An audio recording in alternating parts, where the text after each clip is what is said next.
আপনারা দেখতে পাচ্ছেন এখন এখানে একটা এনুমারেশন ফর্ম আছে। এখন এই এনুমারেশন ফর্মটা আপনারা কীভাবে ফিল আপ করবেন, এই ফর্মটা প্রত্যেকের বাড়িতে বিএলওরা দিয়ে গেছে। ওয়েস্ট বেঙ্গলের ক্ষেত্রে এই ফর্মটা বাংলাতেই দিয়ে যাবে প্রত্যেকটা বাড়িতে ক্ষেত্রে, কোনো সমস্যা নেই। প্রথমে যে জায়গাগুলো ফিল আপ করতে হবে সেগুলো দেখে নিন।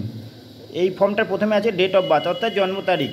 প্রথমে DDYYMM আকারে জন্ম তারিখ প্রত্যেকে দিয়ে যাবে। আপনার যদি 17ই ডিসেম্বর 2005 সালের জন্ম তারিখ হয় তাহলে আপনি এখানে দেবেন 17 ডিসেম্বরের জন্য 12, তারপর দেবেন 2005, হয়ে গেল।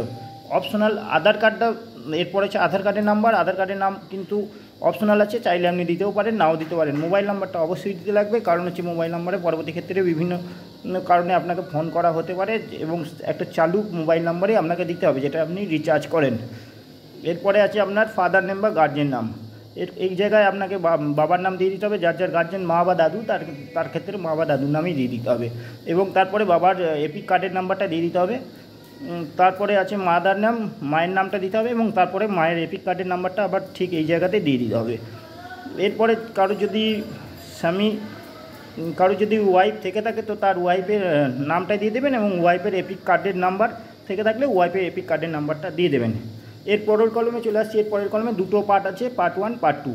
পার্ট 1টা হচ্ছে যাদের 2002 সালের অর্থাৎ লাস্ট SIR হয়েছিল তখন যাদের নাম থেকে থাকে তাদের জন্য এই পার্টটা তারা ফিল আপ করবে, এবং যাদের নাম ছিল না তারা এই পার্টটা ফিল আপ করবে। অর্থাৎ প্রত্যেককে যে কোনো একটা পার্ট ফিল আপ করলেই হবে, দুটো পার্ট ফিল আপ করতে হবে না। এবার সেই ক্ষেত্রে আমার 2002 সালে আমার ভোটার লিস্টে নাম ছিল, তো এখানে আমি আমার নাম লিখে দেবো যেমন ভোটার কার্ডে যেমন নাম ছিল 2002 সালে। যদি ভুল ছিল তো ভুলই লিখে দেবো। আমি সংশোধন করালেও সেই সংশোধন করানোর নামটা এখন আমি লিখতে পারবো না, আমি ভুল নামটাই লিখে দেবো। আমার এপিক কার্ডের নাম্বারটা যেমন ছিল WB দিয়ে আমি WB দিয়ে দেবো। এখন যদি ডিজিটাল এপিক কার্ড করিয়ে থাকি তো ডিজিটাল কার্ডের নাম্বারটা আমি এখানে দেবো না। তারপরে রিলেটিভ নেম মানে আমার বাবার নাম দিয়ে দেবো।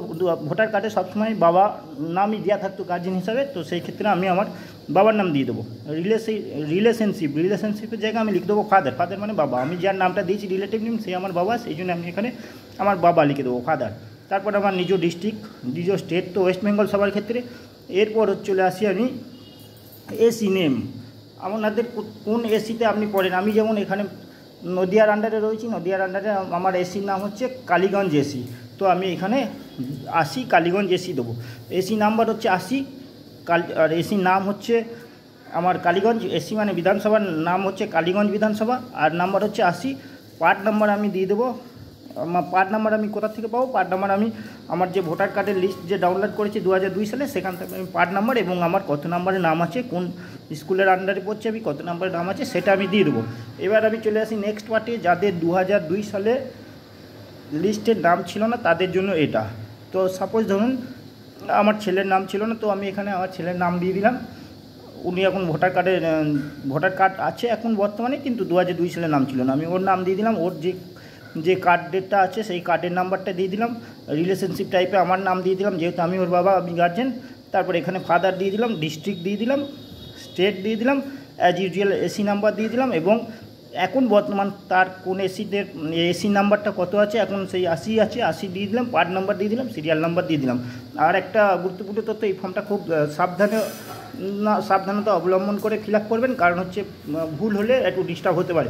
তারপরে এখানে আরও দুটো বিষয় আছে, এখানে একটা কারেন্ট ফটো আপডেট করে দেবে এবং শেষে হচ্ছে নিচে একটা সিগনেচার করে দেবেন। সিগনেচারের জায়গা আছে দেখুন, এই যে ইলেকট্রাল সিগনেচার, এখানে একটা সিগনেচার করে দেবেন। এতটুকুই যথেষ্ট এই ফর্মটা। ঠিক আছে।